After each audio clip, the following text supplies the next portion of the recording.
দিদি তো অনেক দিন ধরে আইবুড়ো ভাত খেয়েই যাচ্ছিল, আর এটা ছিল বিয়ের 3-4 দিন আগে ওদের বাড়িতে আইবুড়ো ভাত। এত নেমন্তন্ন পড়ছিল যে ওর সময় না হয় একদিনও 2টো করে আইবুড়ো ভাতও খেয়েছে, এমনও হয়েছে। আর যেখানে যেখানে আমার নেমন্তন্ন ছিল সেই ভিডিওগুলোই আমি শেয়ার করতে পেরেছি। তো এখানেও আমার নেমন্তন্ন ছিল, আমি সকাল দিয়ে চলে গেছিলাম হেল্প করে দেওয়ার জন্য একটু। তো দিদি পরে গেছিল। এখানে দিদি আর আমাকে একসাথে খেতে দিয়ে দিয়েছিল। আর দিদিকে আইবুড়ো ভাতে শাড়ি দেবে বলে কাকু নিজেই এই শাড়িটা পছন্দ করে এনেছিল। দিদিরও খুব পছন্দ হয়েছে, সবারই ভালো লেগেছিল। আর এই দিনে সকালবেলা বাবার পাঞ্জাবিটাও কিনে আনি, ওটা বড় হওয়ায় পরে আমি আর বাবা গিয়ে আবার পাল্টে আনি। আর আগে যেটা নিয়ে গেছিলাম সেটার থেকেও আরো ভালো পাঞ্জাবি আমরা পাই। আর এর পরের দিনই ছিল দিদির বাড়িতে আইবুড়ো ভাত। ও তো ওর প্রিয় সমস্ত কিছুই রান্না করেছিল। আমাদের বাড়িতে আজকে আইবুড়ো ভাত বোনের।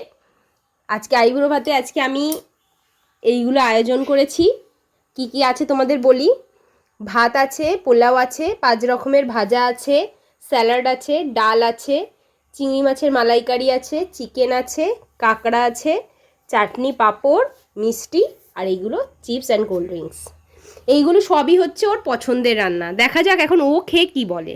তো দেখতেই তো পেলে দিদি কত কিছু আয়োজন করেছিল, আর সুন্দরভাবে প্লেটিং করে সাজিয়ে গুছিয়ে দিয়েছিল ওকে। আর সব জায়গাতে যেহেতু ও শাড়ি পরে বসেছিল, তো দিদি ওকে একটা 2 পিস দিয়েছিল, যেটা আমরা ওয়াইটি শপ থেকে কিনে নিয়ে এসেছিলাম, তোমরা তো ব্লগে দেখেইছো। আর 2 পিসটা পরে ওকে বেশ ভালোও লাগছিল। আর এখানে প্রথমে ওকে রনিতা আশীর্বাদ করে নেয়, তারপরে দিদি আশীর্বাদ করে। আর বাবু যেহেতু ছোট, ওর মানিকা আশীর্বাদ করতে না পারুক, তো এখানে ও মিষ্টি খাইয়ে দিয়েছিল। আর আমি আমার কাজের জন্য যেতে পারিনি, তাই দিদি আমাকে সমস্ত কিছু এখানে ভিডিও করে পাঠিয়ে দিয়েছিল।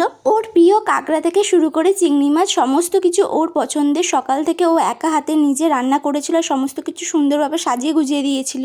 আজ হচ্ছে আমার বোনের আইবুড়ো ভাত, তার হচ্ছে আয়োজন এইগুলো। আর আমার বোনকেই যেহেতু আমি দেখাইনি, ওই জন্য এইটা হচ্ছে আমার বোন। আর শাড়ি পরে বসেনি এই জন্যেই, কারণ অনেক শাড়ি পেয়েছে আইবুড়ো ভাত খেয়ে। ও বলেছিল দিদি আমায় শাড়ি দিবি না, আমি এই জন্য এই 2 পিসটা ওকে দিয়েছি। এটা পরে ওকে কেমন লাগছে জানিও। আর এই যে ও খেতে বসেছে, খেয়ে দে। বোনের খাওয়া কমপ্লিট হয়ে গেছে। তার বল বোন, তোর কেমন লাগলো খেয়ে? ভালো হয়েছিল? কোন রান্নাটা বেশি ভালো লেগেছে বল? চিংড়ি মাছের মালাইকারিটা আর কাঁকড়াটা। ওই দুটোই তোর প্রিয়? ওই দুটোই ভালো হয়েছিল, কিন্তু আমি সব খেয়ে উঠতে পারি। হ্যাঁ, এখনো সব খেয়ে উঠতে পারিনি। এই যে চিকেন খাইনি, কাঁকড়াও রয়ে গেছে, কাঁকড়াও খাইনি। বাদ বাকি মোটামুটি তাও টুকটাক খেয়েছে। মিষ্টিটা কিন্তু খেতে পারিনি, বলেছে পরে খাবো। সব রান্নাই ভালো হয়েছে। চলো টাটা, দেখা হচ্ছে নেক্সট ভিডিওতে।